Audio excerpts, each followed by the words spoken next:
Magina. Samantala, marahas ang naging paghaharap ng mga pulis at residente sa demolisyon sa Barangay 8, Caloocan. May live report si Chino Gaston. Chino.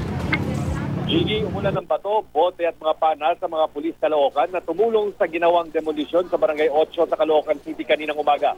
Hindi agad mapasok ng mga demolition team ang lugar dahil sa barikadang itinayo ng mga residente. May nagpaputok pa ng baril o di kaya sumpak. Kaya isang miyembro ng demolition team ang tinamaan ng bala sa kanyang bewang. Ang pulis naman ang tinamaan ng bato sa ulo.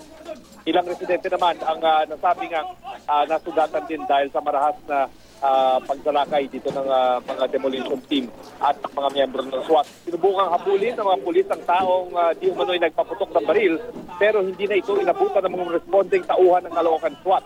Ayon sa Court Sheriff ng Caloocan RTC, tinatigan ng Korte Suprema ang hiling ng orihinal na may-ari ng lupa na bawiin ang kumulang 7,000 square meters na nasama sa lupang inilaan ng National Housing Authority para sa relocation ng informal settlers noong 1983. Pag-aari ng isang Corazon Baelio ang nasabing lupain na tinirhan na ng mga awardees ng NHA, dekada na ang pinibilang. Nanawagan naman ang mga residente kay incoming President Rodrigo Duterte sa bigyan sila ng ayuda.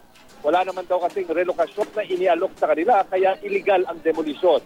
Pero gate ng Court Sheriff, kung inialok lang o inaalok lang ang relocation sa mga informal settlers na napapaalis sa mga lupang pag-aari ng gobyerno.